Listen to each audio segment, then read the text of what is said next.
The Signal Oil Program, The Whistler.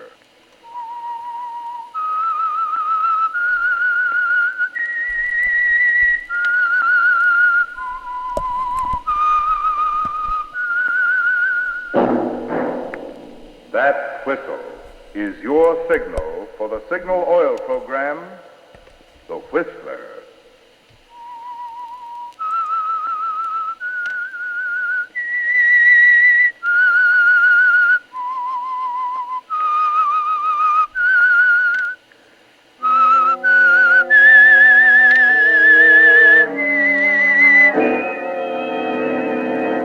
I am the Whistler, and I know many things, for I walk by night. I know many strange tales hidden in the hearts of men and women who have stepped into the shadows. Yes, I know the nameless terrors of which they dare not speak. Yes, friends, it's time for the Signal Oil Program, The Whistler. Rated by independent research, the most popular West Coast program in radio history. And Signal gasoline is tops, too. Tops in quality. It takes extra quality, you know, to give you extra mileage. And Signal is the famous Go Farther gasoline. So look for the Signal circle sign in yellow and black that identifies friendly dealer-owned Signal stations from Canada to Mexico. And now the Whistler's strange story. The Back Door.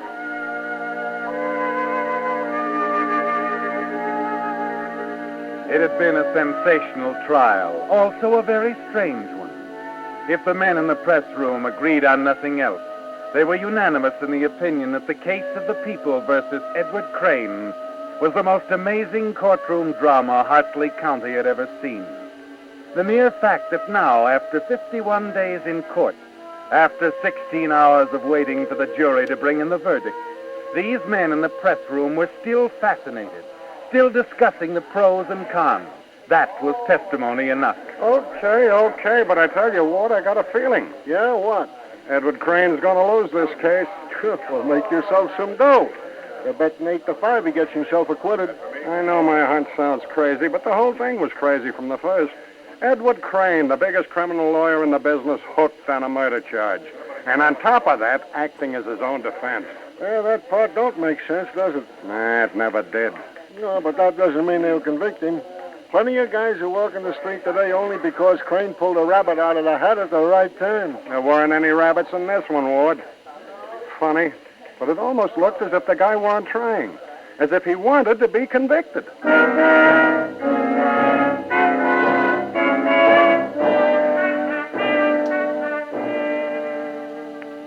Yes, it had been a strange one. This story that was coming to its climax after 51 days in the courtroom. And although the reporters, remembering Edward Crane's past triumphs, had freely predicted surprising developments, not one of them could guess even a fraction of the truth. The truth was that on that October night, some weeks before the opening of the trial, Edward Crane had walked into his wife's attic studio with a plan that had to be tried on for size. Good evening, Ruth. Oh, now, don't bother me, Edward. I'm very busy. I want to talk to you. Now, just a minute, Edward. You know very well that my I studio... said I wanted to talk to you, Ruth. All right. What is it? Perhaps we'd better sit down. Perhaps we'd better not. I have a painting to finish, dear, and I see by the woebegone expression that I've come to know so well during the past few months that you're about to ask me again to consider a divorce. Now, just a minute, Ruth. So I'll save us both a lot of time by giving you the usual answer. No. That's not quite all of it this time, Ruth. Oh? I don't believe I've made it clear why I want a divorce. Must we go into that? You see, I think I know that vanity of yours, Ruth. And I'm pretty sure you wouldn't want to see it hurt. Go on. I'm hanging on every word. Ruth, I'm in love with another woman. Oh, for heaven's sake, Edward, that. What? What do you mean? If you're going to tell me about Louise Sellender, forget it. You know about it? Of course, darling. Don't be a little boy. How could you expect to keep a thing like that quiet in a town like this? But I thought Shall I give you a case history? You met her last June at the Jenkins trial. took her out for the first time on the 8th of July to the Shadows over in Brookridge. Out of town, of course, but not quite far enough. Since then, you've been meeting her at least once a week at Leonardi's on conference night. How long have you known about this? Almost as long as you have. Why? Why, I don't know. Well, then, let's drop it, Now, I've been a good girl and listened to you, dear. Suppose you run downstairs to your evening paper and let me work. Why are you doing this, Ruth? Oh, maybe I'm thinking of Louise. She's young and pretty. There's a happy life ahead of her with someone. Maybe I just don't want to see her make a mistake. And you are a mistake, Edward, a frightful mistake. Thank you. Nothing at all. Ruth, do you still want to take that trip? To Canada? Yes. Certainly. I've been telling you for ages how I've wanted to do some landscape. Yes, but I didn't want you to go until I had a chance to discuss this thing with you. Now that we understand one another... Of course. Now you'll be happy to see me leave. Exactly. I'll be gone for 7 or 8 months, you know. I know. Hiding out at Renee's Lodge in Manitoba for 3 months, and then west to lose yourself in the glories of the Canadian Rockies. You've been reading my mind. I know you pretty well, Ruth. Perhaps. But you know Louise as well, Edward. She's apt to change her mind. Take away the secret meetings and the glamorous restaurants, and you're just as monotonous as the next one. You know, maybe I ought to visit Louise. You'll do nothing of the kind. Well, it was just a thought. When can you be ready to leave on your trip? Tomorrow night. All right. But there's one thing I insist on. You must tell no one that you're leaving. What? Well, that's the most ridiculous thing I've ever heard of. Why, I'll have to cancel all my appointments. I'm addressing the Arts Center. I'm sorry, but I have a very good reason for insisting. Well, that's very strange. Why? Well, I'm afraid people might misinterpret the reason for your going. They know we aren't getting along too well. And there's your precious reputation. Very well, Edward. Now do run downstairs and let me finish my work.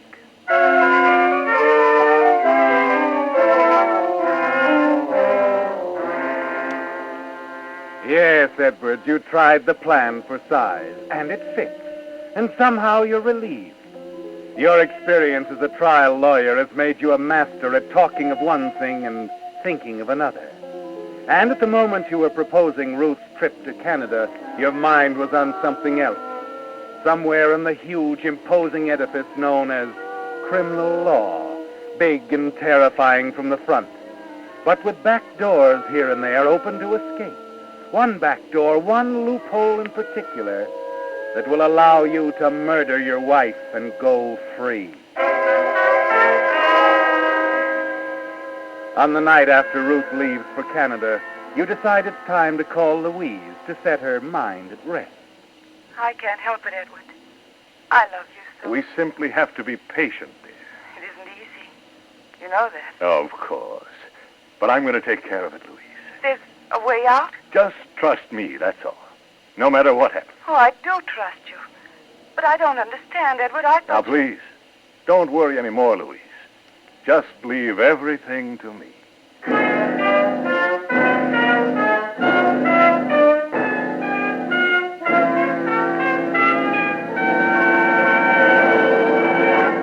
With the prologue of The Back Door, the Signal Oil Company is bringing you another strange story by The Whistler. But now, a message to drivers. To get the tops in performance from your car, you naturally want the gasoline that's tops in quality. And to be sure you're getting the tops in gasoline quality, there are just two things to remember. One, in gasoline, it takes extra quality to go farther. And two, Signal is the famous Go Farther gasoline. You see, mileage, yes, mileage is the best yardstick of gasoline quality. After all, the only way any gasoline can put more thrilling performance into your car is by helping your motor run more efficiently. And when your motor runs more efficiently, naturally you see proof of it on your speedometer in mileage, the very thing Signal gasoline is famous for. That's why we're so proud of Signal's good mileage, which has made Signal gasoline known from Canada to Mexico as the Go Farther gasoline. And it's why we say, To be sure of the tops in gasoline quality, just remember two things. One, in gasoline, it takes extra quality to go farther. And two, Signal is the famous Go Farther gasoline. And now back to the Whistler.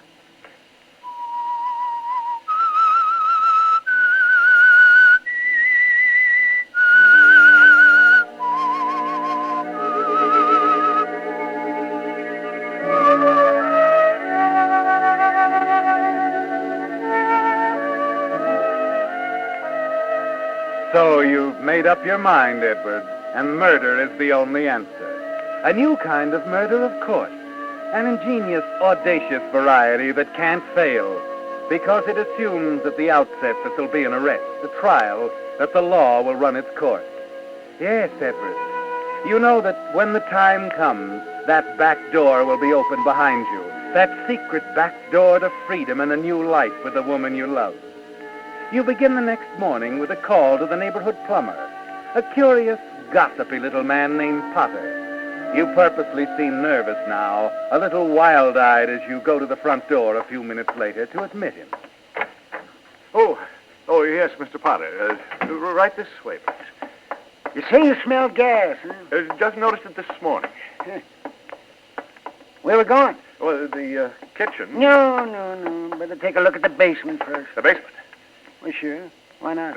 No, not the basement. I think it's in the kitchen. Oh, well, okay. We'll check it after I look at the pipes downstairs. I tell you, What's happened to you, anyway? Nothing. Nothing at all. You look so pale. You're all covered with ashes. Oh, I was down at the furnace, burning some old rubbish. Looks like you were inside it. I needed a little cleaning. Now, how come? Your wife just had me cleaned a week ago. Oh, say, by the way, Mr. Crane, where is the missus? Oh, well, Mrs. Crane is off on a long trip. She left the other night. Oh. Well, are we going downstairs now? No, I'd rather not. Might be dangerous, Mr. Crane. I said we're not going into the cellar. Is that clear? Well, I don't know. Maybe. Maybe not. Yeah, come on. I'll look at the kitchen stove.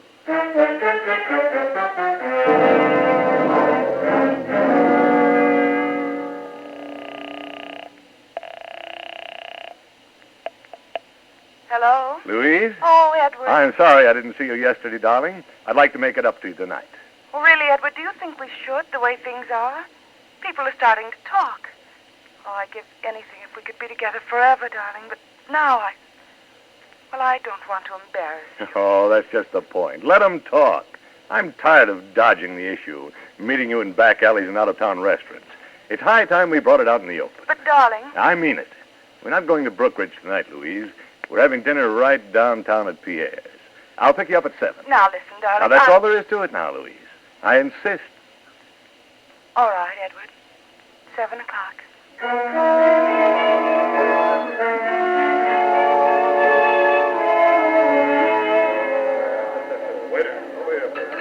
Well, what's the matter, darling? I don't know. You haven't touched your steak. I guess I'm not hungry. Is that the only reason? Look at them, Edward. Staring at us like a flock of vultures. Oh, no. It's your imagination. Oh, I wish it were. I know what they're saying. It'll be all over town tomorrow. So what? Maybe a little gossip will convince Ruth that Edward. Huh? Please. I don't want to talk about Ruth. I don't want to hear her name again, ever. Oh, I'm sorry, Louise. So am I. Come on, now, let's go. But, Louise... Don't you see, darling, I can't stand this another minute. I'm sorry, Edward. All right, Louise.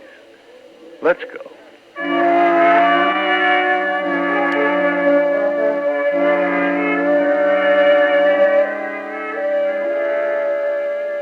You wish you could tell Louise how it's going to be, Edward, but you know you must be practical.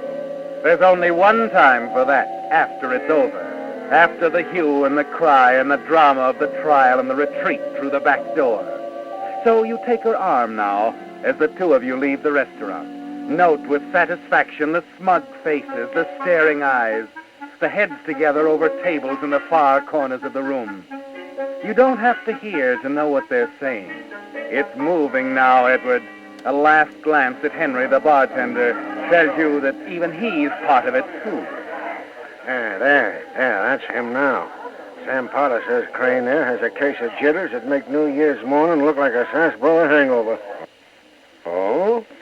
Well, maybe there's another reason. Look, Crane had been down in the cellar fussing with the furnace. Wait a minute, Bill. You mean that... Well, I don't know. Maybe his wife is away on a trip. Who knows?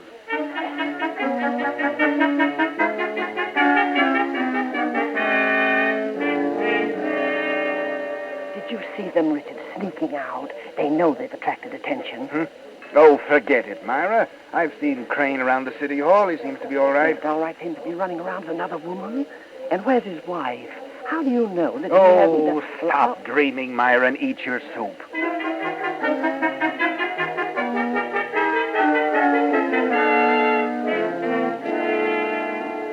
It's building solidly, isn't it, Edward?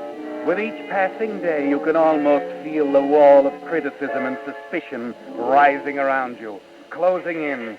Almost hear the words of your accusers, like the people at the Art Center. I can't understand Ruth Crane going away without telling us. She'd promised to conduct a special lecture on landscapes. Do you suppose that something's happened to her? Happened? Like what? Oh, I don't know, but she's always been so reliable, so punctual with her appointments. It makes one wonder.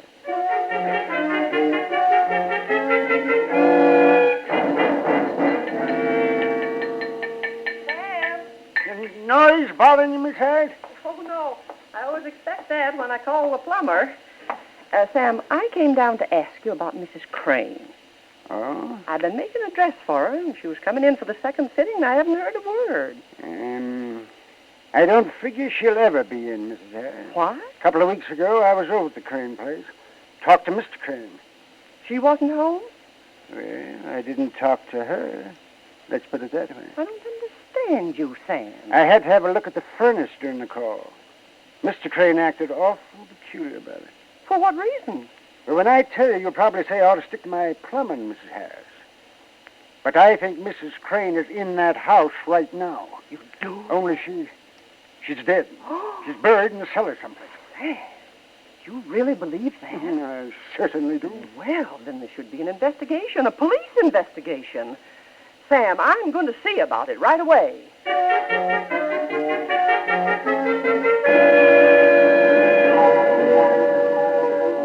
Yes, Edward, the tongues are wagging all over town.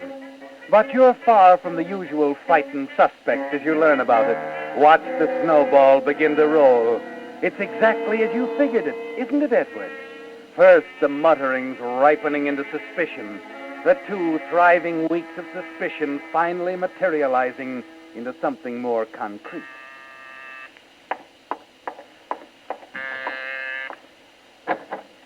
Well, Louise, come in, darling. Oh, Edward, it's terrible. The whole town's against us. Against us, Louise? For just being together, I guess, for being in love. Edward, there's a man on his way here from the district attorney's office. Really? They don't believe Ruth went away. Now, there's nothing to be afraid of. It doesn't matter what they think. But what will you tell them? The truth. Edward. Now, Louise, stop worrying. Oh, Edward. Darling. Edward, there's someone. I told you not to worry. It's all right. You'd better answer, Edward. Yes, of course.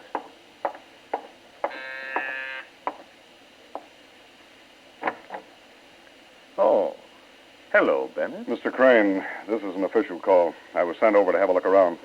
Well, what's it all about? I'm sorry I can't discuss it with you. Here.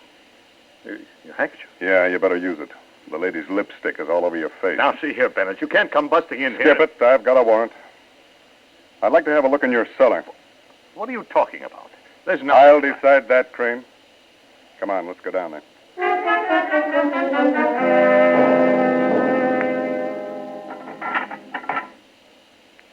Well, just what are these? What? Why, they're buttons. They're from an old painter's smock. Your wife's? Yes. You see, I cleaned up her studio just after she went away. Afterwards, I burned the rubbish in here. Uh-huh.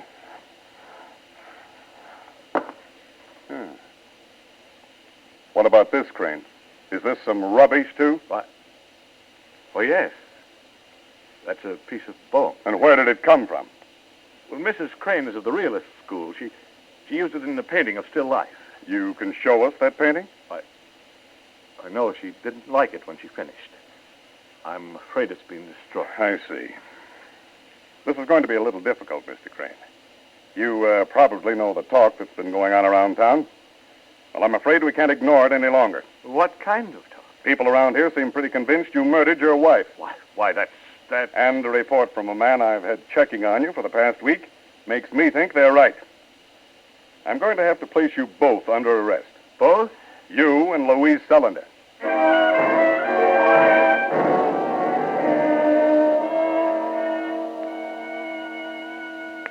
And there it is, Edward, the final official accusation. The answer to the weeks of suspicion.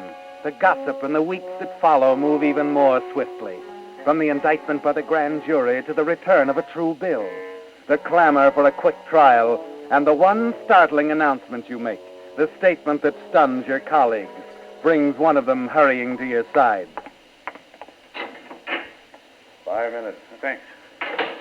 Well, hello, Waverly. Edward, what's it all about, this ridiculous decision to handle your own case? Can you think of a better criminal lawyer? But it's suicide. Look, we'd like to help you. I'll save you some time, Waverly. My mind's made up. I'm handling the defense myself. As a matter of fact, they're letting me talk to my co-defendant, Miss Sullender, in just a few minutes. So, if you'll excuse me. All right, Edward. Have it your way.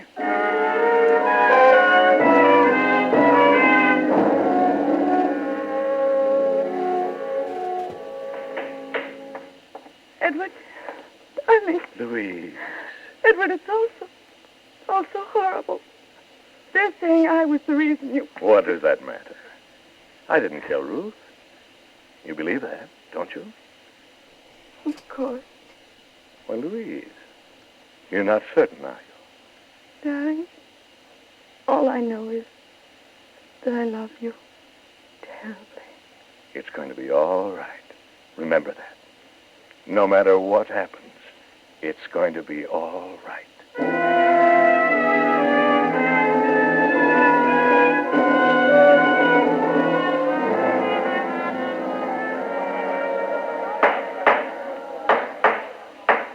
If it please the court, Mr. Foreman and gentlemen of the jury, the state will prove that on or about the 15th day of December of last year, the defendants, Edward Crane and Louise Sullender, with malice aforethought, did effect the brutal death of his wife, Ruth. Our witnesses will establish beyond any... That's right. I was checking the plumbing. Now, Mr. Crane acted mighty peculiar the whole time I was there. Now, that's what started... She was supposed to come for a fitting. I never knew her to break an appointment. It wasn't like her at all. Yes, Mrs. Crane often gave lectures for us at the Art Center. She had one scheduled for early in January. And then I heard someone say... Objection! That's hearsay, Your Honor. Objection sustained. Proceed, Mr. Prosecutor. And my last words to you, ladies and gentlemen of the jury, the state has not proved anything. It's all conjecture, hearsay, lie. Order! Order! Another outburst and I'll clear the court. Now, Mr. Crane, will you conclude as quickly as possible?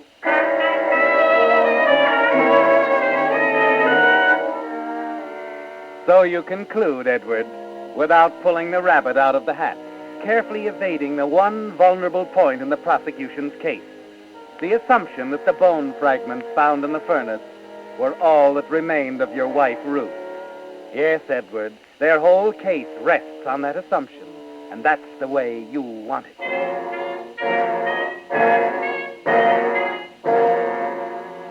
Ladies and gentlemen of the jury, have you reached a verdict? Yes, Your Honor. We find the defendants, Edward Crane and Louise Sullender, guilty on all counts. Oh, Bailiff! Bailiff, please. Will you ask the judge if I can have a few minutes with Miss Sullender in private? All right, Crane. I'll make the request. Edward, oh, Edward, darling. You tried so hard to convince them. Easy, darling. Don't worry. It's It's going to be all right. But how can you... Not here.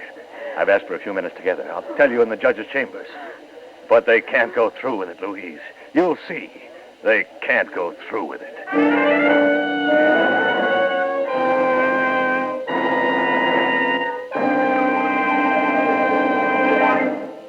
The Whistler will return in just a moment with the strange ending to tonight's story.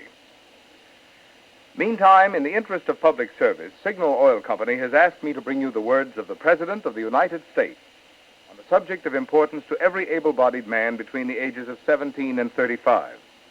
I quote President Truman. Today, the new National Guard gives every man an opportunity to give that personal service to his country and at the same time to advance himself. In National Guard units all over the country, thousands of veterans and other ambitious young men are finding the opportunity to study and learn the things that help them advance in their civilian jobs. They are finding the fellowship that is part and parcel of America. They are participating in a sports and recreation program that keeps them fit, and they are receiving the training that helps keep America strong. Those are the words of President Truman. I might add, there are still many opportunities for ex-servicemen to enlist in grade, which means even higher pay for one night of training per week. Get full information by contacting your local headquarters of the National Guard. And remember, when you join the National Guard, you're benefiting not only your country, but also yourself. And now, back to the Whistler.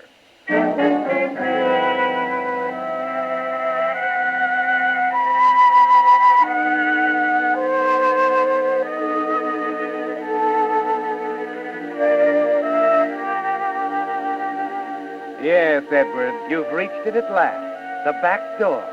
The loophole in the law that will let you and Louise be together. It's over now. All the planning, the long weeks of the trial, and the guilty verdict against you and Louise. You're trembling excitedly as the bailiff comes back to tell you that it's all right, that you can have 5 minutes together alone. You can tell her now, can't you, Edward? End her fright and grief with a simple explanation of your carefully conceived plan. You turn, take her in your arms as the bailiff withdraws from the room and the door closes. Darling. Edward. It's all right, Louise. She isn't dead. She isn't dead at all. What do you say? Don't you see? They've convicted us, legally. But Ruth's alive. She's in Canada. I sent her there myself. But No, wait. Let me tell you the whole thing, Louise. It's to bring us together. She said she'd never give me a divorce, and she wouldn't have. But I got her to go away. I wanted them to convict us. I don't understand you, not at all. Look, Ruth's in the Canadian Rockies. She went there after spending 3 months at a lodge in Manitoba run by a man named Rene. I'm going to have Rene brought here. But, Edward, Don't you see? He'll swear she was alive after the time we were supposed to have killed her. With testimony like that, they'll be forced to set us free. And then I'll find Ruth and really get rid of her. That's what I've been working for all the time, dear. After once releasing us, they'd never try to connect us with her disappearance again. Edward, why didn't you tell me? I couldn't, my dear. It had to be this way. But it won't work. It can't. Why, of course it can. When my witness gets here, we'll have proof. You won't have a witness. Edward, you can't. Ruth came to see me the night she was leaving. I killed her, Edward. I killed her. So we could be together.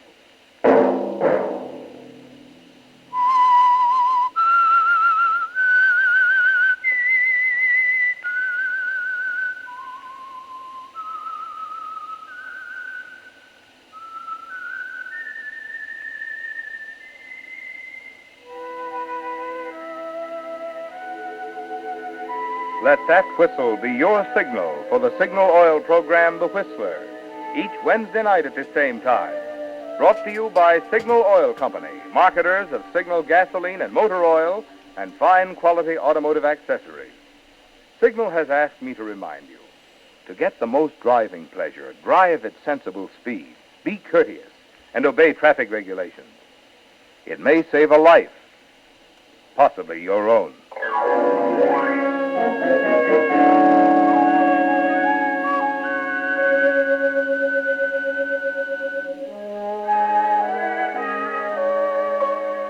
Featured in tonight's story were Willard Waterman and Virginia Gregg. The Whistler was produced by George W. Allen with story by James Erthine, music by Wilbur Hatch, and was transmitted to our troops overseas by the Armed Forces Radio Service. Next Wednesday, for a full hour of mystery, tune in a half hour earlier.